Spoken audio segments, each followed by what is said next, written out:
li warloon daje bi daje waxtaan la ngir xool naka la ñuy def ba am santé bu mucc ayib tey jii nii ci ñetti fan yi waxtaan nañu ci suñu wàll liggéey li ñuy wax ay marché public waxtaan nañu ci yenn défis yi nga xamante ñoom ñoo ne ci système bi muy yenn am na ay loi yu bees suñu indi muy loi d'orientation sur le secteur parapublic décret 2025 bi donc tey li waxtaan bi ngir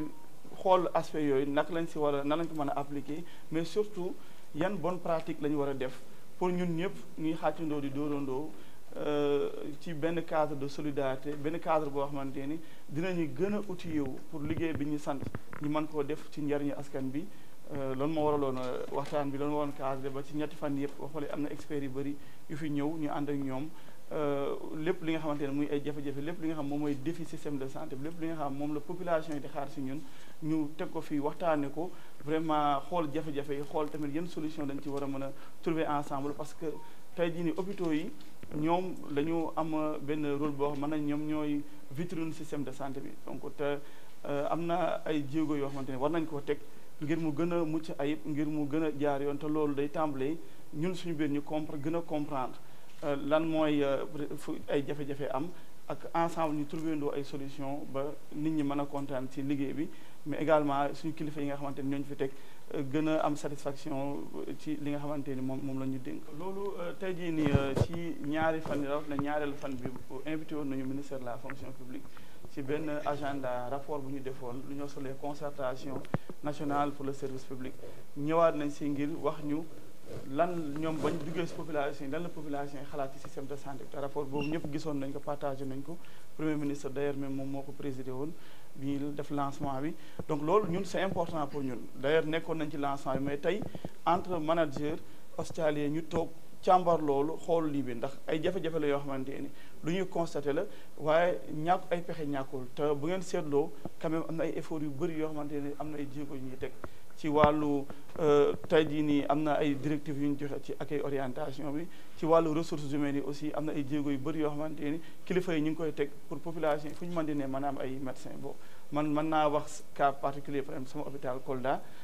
fu xawoon na manqué ay fajkat ay spécialistes waaye ci ndimbalu suñu autorités yi actuellement mën naa ne am nañu presque spécialités yi gën a essentielles yëpp te population yi ñu ngi leen ci mën a faj te loolu moom moo am boo demee Ziguinchor boo ñëwee fii Dakar boo ñëwee feneen donc c'est vrai que am na benn disparité bu am ci répartition bi mais ay jéego yu mag ñu ngi koy teg te loolu moom la ñu sant te loolu tamit c'était important pour ñun ñu jéem a xool kenn ku ne lan mooy jafe-jafe yi ak au lieu que hôpital bu ne toog xool ay problème o jëm ko régler ñu analyser ko de manière globale et holistique ñun ñëpp ñu xalaatandoo ko xool naka la ñuy dimbalante naka la ñuy aidante ba li ñu sant mooy wér-gu-yaram askan bi ñu mën koo taxaw ci li mucc ay man loolu laay wax particulièrement ñi may liggéeyal que ñun ñëpp liñ suñu objectif d'abord mooy ñu faj aajo askan bi te aussi dañoo am mission de service public donc jafe-jafe bu mën di am bu ñu toogee waxtaane ko jiital intérêt askan bi intérêt structure bi mën nañu gis ni mën nañu trouver solution te loolu je pense que ci yoon boobu la ñuy jéem a dox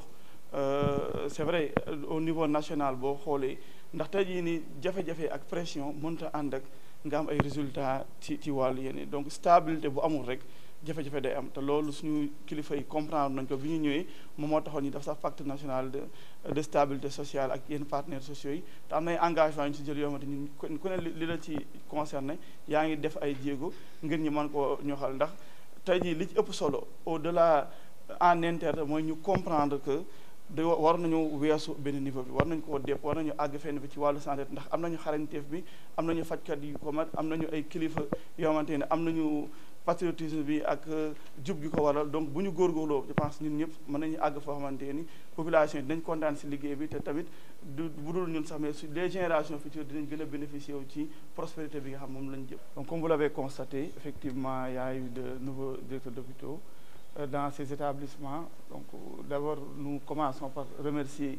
la tutelle, notamment nos tutelles, monsieur le ministre de la Santé, qui a bien voulu nous faire confiance et effectivement qui nous a donné instruction de travail dans le sens de la satisfaction des usagers. Et on s'est dit que en tant que directeur d'établissement public de santé, il est important qu'on puisse harmoniser nos procédures, faire un partage d'expérience sur les défis communs dont nous faisons face. Donc ces 3 dernières journées, il a été question de revenir sur l'ensemble des questions qui vont interpeller la responsabilité des directeurs, particulièrement les passations et contrôles des marchés publics qu'on a eu l'honneur de faire avec le directeur général de l'ARCOP et ses équipes. Et effectivement, on a parlé aussi du cadre réglementaire et législatif de la gouvernance hospitalière, la rédaction administrative, comme vous le savez. En tant que des administrations décentralisées, tout notre travail de pilotage, de gestion va être codifié par des notes et des courriers qu'on va faire. Donc c'est important de revenir sur ce point. Aussi, la question du secteur de la santé dans la réforme du service public qu'on a eu l'honneur de faire avec le directeur de la transformation du service public, parce qu'aujourd'hui, il y a une nouvelle impulsion, une nouvelle dynamique de réforme qui va être impulsée au niveau dans tous les secteurs, mais particulièrement dans le secteur de la santé, pour qu'ensemble, les dispositions qui vont être prises par ces managers vont apporter des réponses et des solutions appropriées aux besoins et aux aspirations de nos populations. Donc c'est dans cette démarche de qualité et de satisfaction des usagers qu'on s'est réunis pour ensemble essayer de voir, d'harmoniser nos procédures, mais surtout discuter sur les différentes solutions. Et je pense que cette association va être une force de proposition, d'accompagnement pour la performance de nos hôpitaux, mais surtout un cadre de solidarité où on pourra ensemble faire face aux défis de ce système et répondre au mieux à nos fonctions de service public. Effectivement, en tant que président, vous allez plaider pour que toutes les régions soient servies. Effectivement, je pense que beaucoup d'efforts sont en train d'être faits à ce niveau. C'est vrai que je suis là-bas. Également, il y a beaucoup d'autres collègues médecins qui sont dans ces régions. Mais vous posez une problématique importante qui constitue un peu la répartition des ressources humaines au niveau du territoire. Et ça, je pense que ce cadre pourrait faire des propositions et nous le constatons. Il y a une disparité, mais cette disparité, peut-être des solutions vont être apportées en termes, peut-être dans le cadre de la formation, dans le cadre peut-être de la mise en œuvre d'autres politiques incitatives pour le personnel, mais particulièrement essayer de faire de telle sorte que dans avec la nouvelle dynamique de pôles territoriaux qui vont être mis en œuvre, ça permettra que chaque pôle va asseoir une certaine autonomie en termes de sanitaire et de prestations d'offres de soins. Et c'est dans ce sens que nous travaillons. Aujourd'hui, la plupart actuellement des hôpitaux, vous allez le constater, il y a un renforcement de l'offre de soins. Il y a en termes de ressources humaines, en termes d'équipement. Donc des efforts sont en train d'être posés à ce niveau. Et je pense qu'avec le soutien de tous et avec un portage fort de l'autorité qui est en train de le faire, nous parvenons à satisfaire ces besoins et à réduire au maximum ces inégalités. Parce que la question que vous posez aussi rejoint l'axe de l'agenda national de transformation Sénégal 2050 qui parle d'un système de santé de qualité et d'équité sociale. Donc cette partie d'équité sociale renvoie aussi dans le cadre d'une répartition équitable des ressources humaines. Je pense que le président est entendu. Et nous, en tant que managers, on va travailler dans ce sens et avec le soutien de tous, on arrivera à des résultats probants pour l'intérêt des populations. La question de l'accueil revient toujours.